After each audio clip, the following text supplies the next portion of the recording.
বক্তব্যে স্পষ্ট করে বলেছি, আমার বক্তব্য কারো মন খারাপ হলে সেটা নিয়ে আন্দোলন সংগ্রাম মিছিল মিটিং, এমনকি আমার কুশপুত্তলিকা দাহ করা হয়েছে, স্যান্ডেল নিক্ষেপ কর্মসূচি হয়েছে, এটা গণতান্ত্রিক অধিকার, এটা আমি বাধা দিতে চাই না এবং আমি তাদেরকে সাধুবাদ জানাই। আমি কিন্তু বক্তব্য বলেছি, তাদেরকে ধন্যবাদও জানাই, সাধুবাদও জানাই। এটাই হচ্ছে বাক স্বাধীনতা এবং গণতন্ত্রের পরিপূর্ণ চর্চা।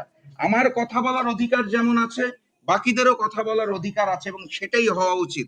তারা যেই কর্মকাণ্ড করছে, প্রতিবাদ জানাচ্ছে, সেটাকে আমি সাধুবাদ জানাই, কিন্তু এভাবে মব সৃষ্টি করে যে হামলা করা হয় সেটা কিন্তু সঠিক নয়। আর একটা জিনিস আমি স্পষ্ট করতে চাই, আমি আমার লিখিত বক্তব্যে বলেছি, আমার বক্তব্য কিন্তু একই, নির্বাচনের আগে থেকে আমি একই কথা বলছি। শহীদ প্রেসিডেন্ট জিয়াউর রহমান এবং আপসহীন দেশনেত্রী বেগম খালেদা জিয়ার আদর্শে বর্তমান বিএনপি চলছে না, জনাব তারেক রহমান চালাতে পারছেন না, উনি ওনার পরিবারকে কলঙ্কিত করেছেন।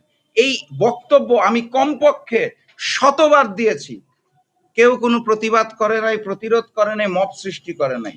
তাহারা একটি শব্দ, ওই পুরা গল্পটা সামারি একটি শব্দে যখন কুলাঙ্গার বলা হয়েছে, তখন তারা এটা নিয়ে ঝাঁপিয়ে পড়েছে। তো সেটা তো আমি লিখিত বক্তব্যে বললাম, ঠিক আছে, আপনাদের সমস্যা যদি কুলাঙ্গার শব্দটাই হয়, সেটার জন্য আমি দুঃখ প্রকাশ করেছি এবং কথা দিয়েছি এই শব্দ আর ব্যবহার করব না। কিন্তু বাকি বক্তব্য তো আমার একই, সেটা আমি বিগত কয়েক মাস ধরে দিয়ে আসছি, আগামীতেও দিব।